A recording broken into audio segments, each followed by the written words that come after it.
Jesus gave his life a ransom yonder on Calvary, on Mount Calvary, cruel Calvary, paved the way by blood that we might live a bright shining. We'd like to welcome you to the Harvester Podcast, Season 1, Episode 2. I am Brian Kenyon, and with me are Forrest Antemesaris and Stephen Ford. And we're here to discuss unity. We began our first podcast last time on the subject of unity. And in fact, we talked about the seeds of unity, and we spent a lot of time in Ephesians 4 and 1 Corinthians 1 and also in John chapter 17. And so today we want to follow that up with the seeds of division, like what causes division in the brotherhood. And so we want to begin with, of course, we were talking a little bit before the podcast, and in 1 Corinthians chapter 3, of course, if you take a look at 1 Corinthians, it's very easily outlined by Paul himself and the Holy Spirit. In the first 4 chapters, he does deal quite extensively with the division. And in 1 Corinthians chapter 3, beginning of verse 1, I think, kind of captures it. And I, brethren, could not speak unto you as unto spiritual people, but as to carnal, as to babes in Christ. I tell you, I fed you with milk and not with solid food, for until now you are not able to receive it, and even now you are still not able, for you are still carnal. For where there are envy, strife, and divisions among you, are you not carnal and behaving like men? And so their carnality is the root cause of that division in Corinth. Yeah, and I think you have something, I mean, I know we're going to spend more time in Corinthians, but I think you've got a parallel in Jude 19. Speaking of those false teachers, he says that they're sensual persons, is what the New King James says. I know other translations will say worldly. They're sensual persons or worldly persons who cause divisions, not having the Spirit. So that lack of spirituality, that worldliness, obviously Corinth is known for it, famous for it. But anywhere you see, I think, that kind of rife division, you see that there's a lack of spiritual maturity. Yeah, and that's a good point. Even when you go back up to chapter 1, I'm of Paul, I'm of Apollos, I'm of Cephas. And even the ones that say I'm of Christ, I think they have a misunderstanding of what it's all about. But yes, and you see that a lot of times they'll gravitate toward men. And of course, it's not always the preacher's fault that that happens, as we see here, but it's the carnality of human beings. That carnality seems to come from a lack of maturity with the brethren. That seems to be kind of a theme throughout the book of 1 Corinthians. Having said to them, I had to feed you with milk, you're not ready for meat. Mm-hmm. Their worldliness, it stymied their ability to grow, which caused them to behave like children. If you think just how kids might act, that's my toy, that's my juice, And when you behave that way, you rob yourself and ultimately the local congregation of its ability to be functional. And I'm thinking of Hebrews chapter 5. Here's the time you're supposed to be mature, supposed to be teaching, supposed to be helping others to develop as disciples. But because of your lack of maturity, the church can't be all that it's supposed to be, and the church suffers. And then you have division with the various individuals there who aren't mature, who aren't developed, who aren't being all they should be, and the church ultimately struggles and suffers. Yes, good point. Yeah, and I think, there's obviously a division that comes from, there is we might call it a good division. I know we're not talking about that right now, but there's a good division that comes from spirituality, right? Like there's a reason why the Pharisees weren't on Jesus' side, or why the Sadducees weren't on Jesus' side. True spirituality is going to make you separated from some people because of what you believe, the way you live your life, etc. But within the church, people who are supposed to be united and are supposed to be on the same team, so to speak, but really brothers and sisters, same family, you see that lack of spirituality and that worldliness. And I think part of the reason we know it's worldliness too is because if you look at the world, is the world divided? Absolutely. In every possible way, almost. And how much, wars, destruction, violence, etc., comes from this division, this quarrel, this envy, this strife.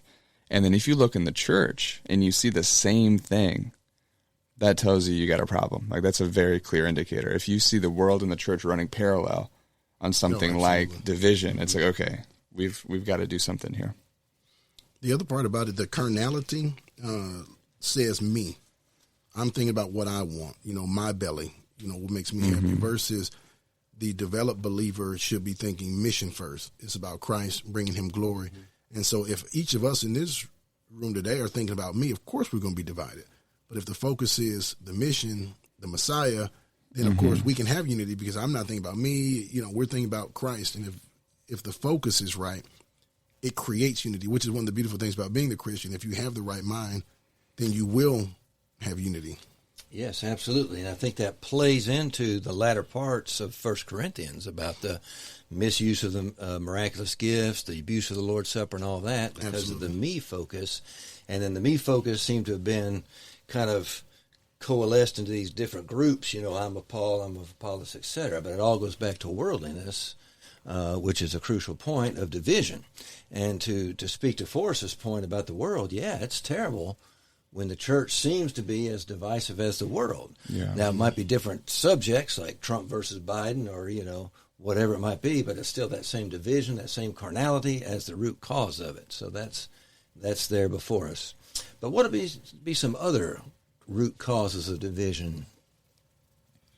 Well, if we just kind of stay in 1 Corinthians just for a moment, the very next chapter, Paul would use the phrase puffed up in the Old King James several times. Yeah.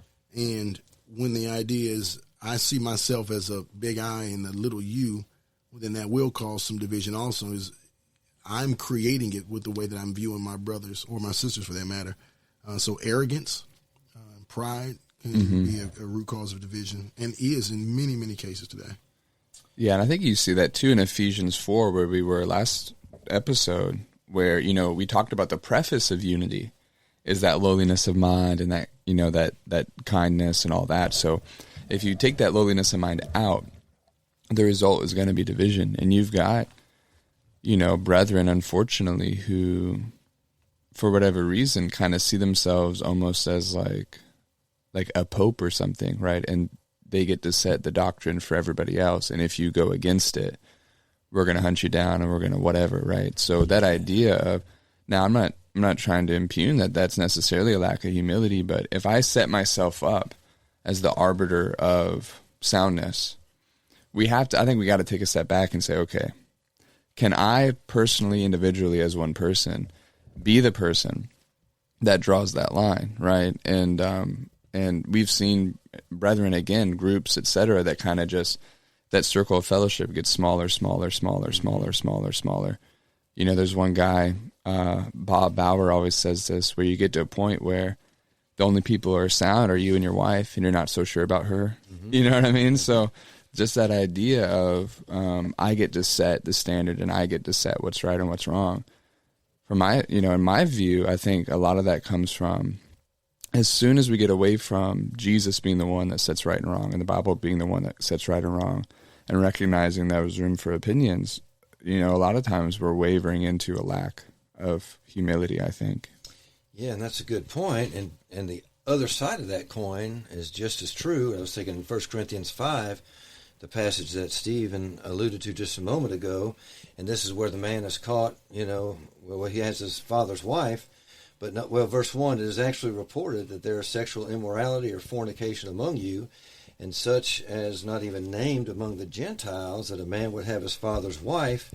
But verse 2, 1 Corinthians 5:2, and you are puffed up, arrogant, and have not rather mourned that he who has done this thing might be taken away from among you. And so here's, Forrest was talking about, and that's a point we're going to talk about more so in a moment, but there are people that try to set up, we're the standard of authority, and we're like the truth clearinghouse. You got to come through us or else you're not going to have it. But then the other side, like here, I think is like they're the same arrogance, but it allows anything. Anything goes, which is the opposite side of what Forrest was talking about. But it's still division, and it's still wrong, and it still disrupts the brotherhood, and it still puts us like the world. Right. And the root's kind of the same, right? Because I'm the guy, I say anything goes, right? Yeah. Or because I say I'm the guy, no, you can't do that, right? So both are the same. It's kind of the same at the heart of it. That's one of the neat things about this section here. You have puffed up on either side. You can be puffed up in saying, here are the hard borders, you cannot take a step further, or you can have the arrogance where you're saying, well, you can kind of do whatever you want. Either way, you're setting yourself up as the one who gets to determine right and wrong. Yeah, and I think this is where, I think a parallel here in 3 John 9 and 10, where you have Diotrephes, where of course John, names that guy by name, but this idea, and if you read there in 3 John 9 and 10, chapter 1, of course, where, just this idea that he does not accept the true authority of the apostles of John and pretty much sets up his own, right? And those who are with John and those who bear the apostolic seal, in fact, are the same ones that he's rejecting and denying. So, whether that's the way Diotrephes would describe it, what he's doing is saying, hey, I actually have more authority than the Apostle John. I actually have more authority than Jesus Christ. And he gets to pick who's in and out of the church, and he gets to pick, what we're going to listen to, what we're not going to listen to, etc.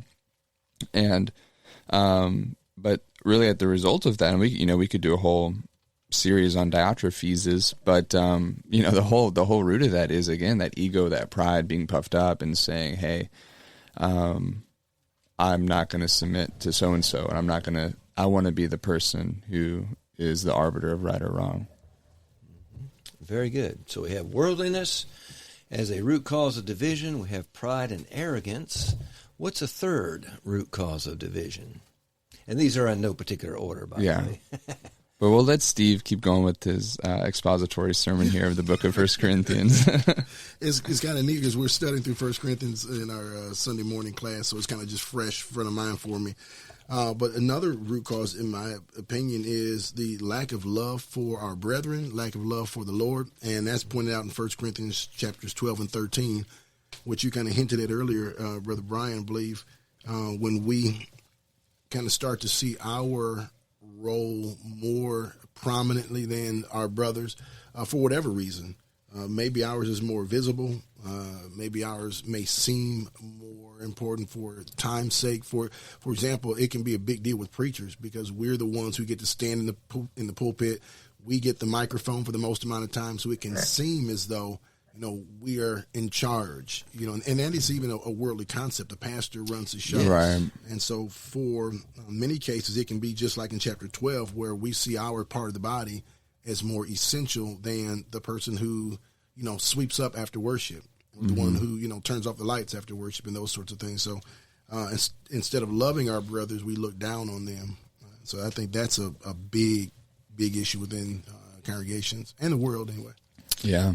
Yeah, and I do find myself quite often, more than I realize until I start listening or writing down things, but I often, especially the last 4 or 5 years, seems like I'm often referring back to 1 Corinthians 12 about where he talks about every part of the body is just as important as the other part. Right. And I think I'm not so much doing it for my sake, but for the people in the congregation, because a lot of people have that low self-esteem or whatever and their value in the Lord's kingdom, because maybe they're not a public speaker, maybe they're not a good one-on-one Bible study, or maybe they're not a song leader. Mm-hmm. But as Paul points out in that chapter, every single person is valuable to the body, and the body cannot function to its full potential without each of those parts of the body. Right. And I think, too, there's a multitude of reasons why people fall away, but just this is kind of a tangent, but sometimes people stop worshiping God and disassociate themselves from the body of Christ because they never get involved,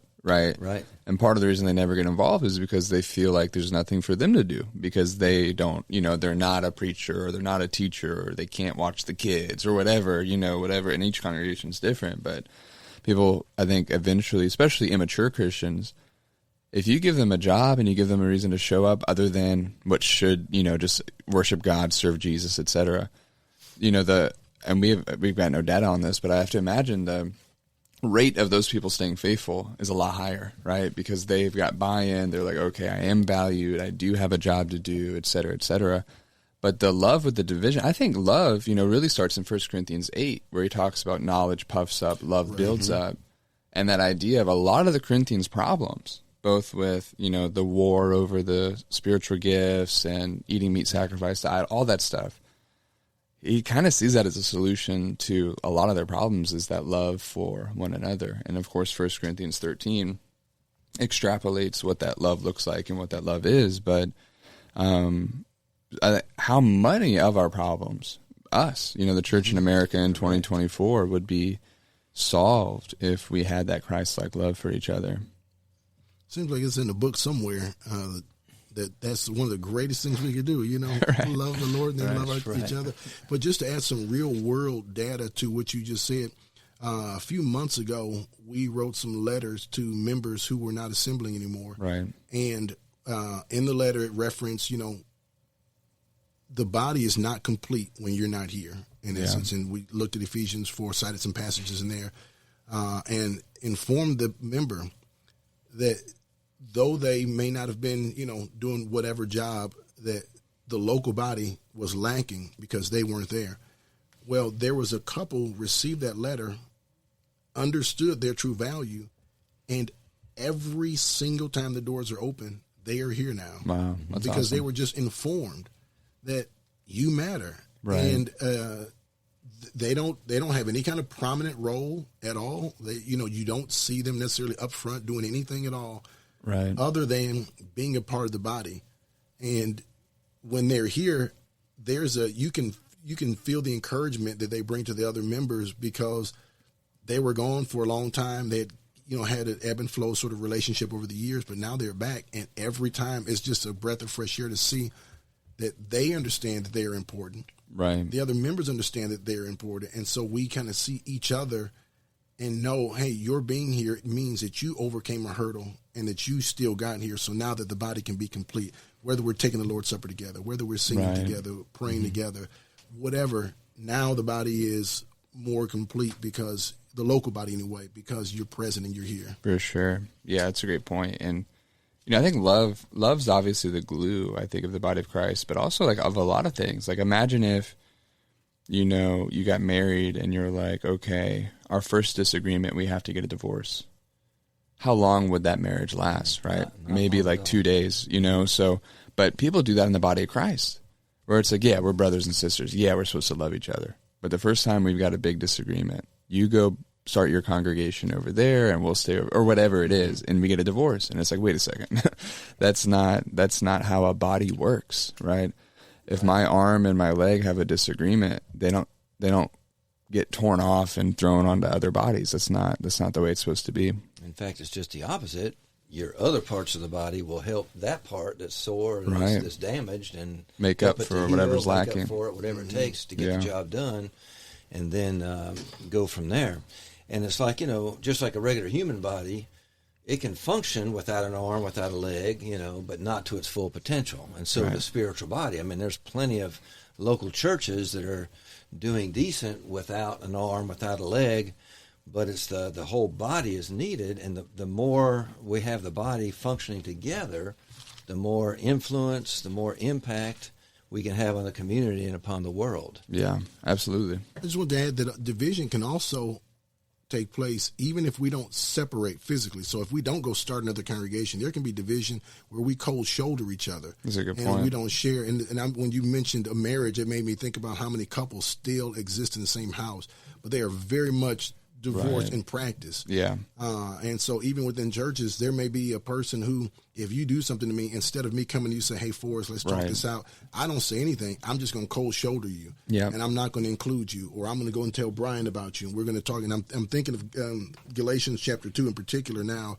where, these people come from with James, and now Peter's cold shouldering the Gentiles instead of sitting with them. And so instead of just saying, hey, I'm going to go start a whole other congregation over here, it's, well, I'm just not going to sit with them anymore. Right. And so I think that happens also. And I've seen it happen within congregations where, we don't talk to this group over in it. Well, why don't you guys, it's a long story, Right. Well, I thought we were a family. Yeah. This is my brother, my sister.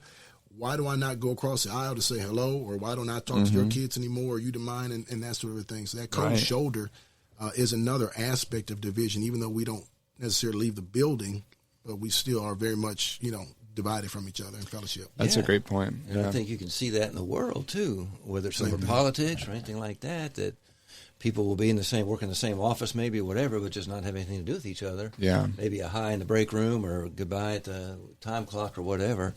And so, Right. yeah, that's a very good point. And that's an illustration when the church becomes like the world, and that's a bad thing.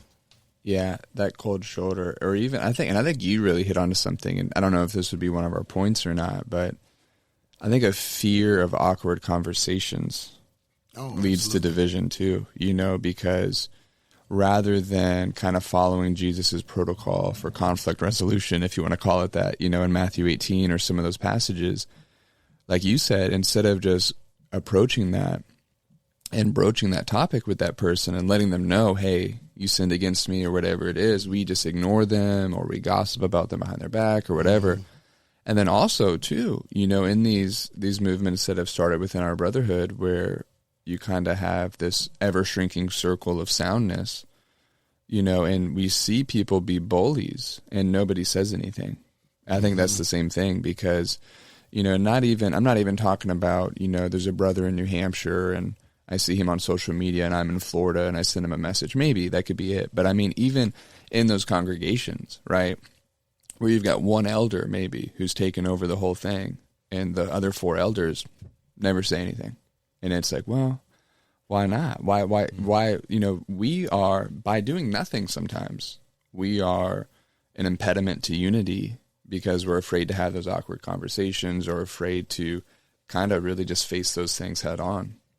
Yeah, and the fear of the awkward conversation, there's usually something behind that because it's either a doctrinal thing or maybe we don't know exactly the truth. And so a lot of times if we don't know, what matters optional, what matters or not, then we kind of shy away from it. Yeah. And just stick with what we're comfortable with all these years. Or if that person's influential, you don't want to be on the wrong side of them, you know what I mean? Something like that. Wow.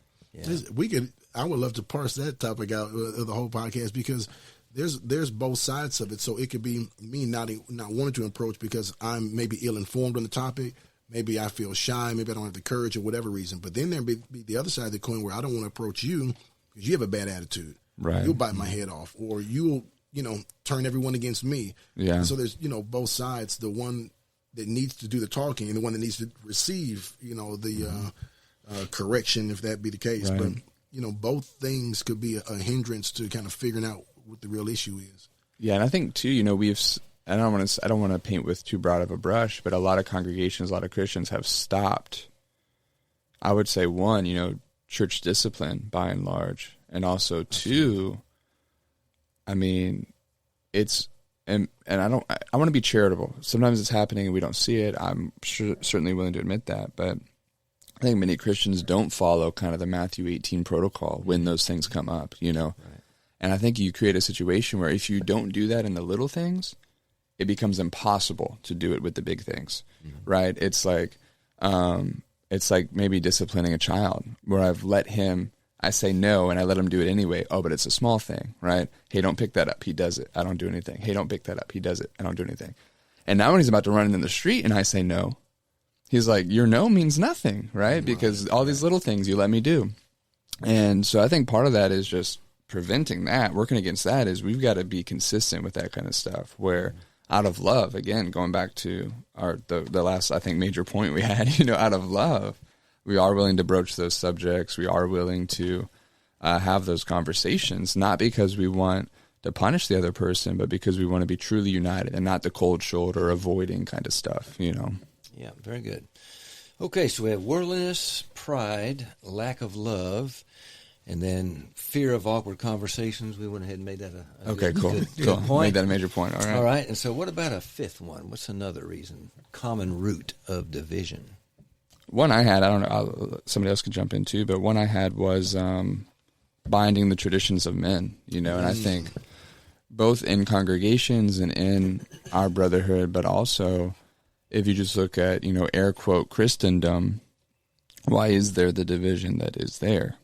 Really, different people are binding doctrines of men. And you say, well, it's like the classic, who was it, Barton Stone, who was going to be, in Restoration history, Barton Stone, who was going to be,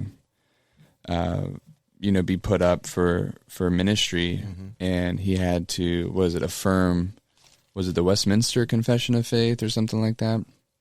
But, something like that. So they've, so a lot of groups do this. We've made a dividing line over a document that was written by a man, right? We've made a dividing line over something that, and that's just a minor example perhaps, but I think it happens all the time. And you see it in churches where, and I think all these things work together, right? The ego, the pride, the lack of humility, the lack of love, I think sometimes, a lot of times leads to the binding of the doctrines of men. But once I get, or somebody gets kind of a spur in their side about something and say, hey, this is the way we have to do this. And it's not from the Bible, it's from grandpa, or it's from my own brain, or it's from some smart theologian, and that by consequence creates division, because you're saying everybody who doesn't agree with this, we're no longer together. So, I mean, that literally just creates a dividing wall that ought not to be there. You're absolutely right. And part of that is not realizing, optional matters versus obligatory matters versus prohibitions. And so sometimes when we think something's optional, but yet tradition and, binding doctrines, man-made doctrine makes it, where we're binding what God has loosed. Yeah. And we don't want to loose what God has bound either. But any one of those will cause division because it's going back to some standard besides what the Bible teaches. Yeah. And I think there's a constant battle against that, right? I think in each generation and each congregation, because sometimes it's easier to bind a doctrine of man than it is to actually study something right. out and come to a scriptural conclusion. Right. It's way easier for me to say, hey, this is the way we've always done this, rather than roll up my sleeves and get into the Word and actually try to apply myself, I think that's what Paul was exactly getting at in 1 Corinthians chapter 1. Because if you start to follow too hard behind a person, then whatever they say will seem like law to you. And I don't think all of it comes out of a wicked heart. I think that in many cases, like with the Pharisees in some cases, it comes out of a heart seeking to do what is right and desiring to do what is right. But instead of saying, I'm going to just stick with the book, if you are right on items 1, 2, and 3 biblically, then I'm going to just assume that you could be off on 4, 5, and 6. But, I'm going to just go with it because you've been right in other places. When instead, I need to be saying, well, I hear what you said, but what's the book say? Right. And so I think that was Paul's point in, 1 Corinthians, trying to get them back. Hey, these guys it's fine to say, hey, here's my teacher. But, what does God say? Yeah. No matter what. And I think, in my opinion, at least, I think it's born in many cases. Some cases maybe not, but in many cases probably from somewhere good and desiring to do what's good and just going too far beyond the point. Well, I think the Pharisees are a good example, right? Because it's like, hey, we've got the command from God. Now let's build a hedge around the command from God so that we make sure we don't get close to disobeying the command from God, right? Yes. So God said, here's the rules for the Sabbath. Let's just take that and just multiply it a little bit so that we know we won't even get close to breaking the rules for the Sabbath. We have cushion. Right, exactly. And then when you see Jesus picking some grain, you're like, whoa, wait a second. What do you think you're doing? You're disobeying God. And Jesus, I'm not disobeying God, I'm disobeying y'all, right? And those two aren't the same. So, and over time, over generations, that's when you kind of get, hey, we've got this command from God. Yeah, but we've got the hedge around the command that we also bind. So, and like you said, it comes from a good place. Right. But then now, where we should be united, we're divided because you broke the hedge. You didn't break God's word, but you broke the hedge that I set up. And now there's a problem. The personal hedge isn't necessarily an issue either if you want to set it for yourself. Right.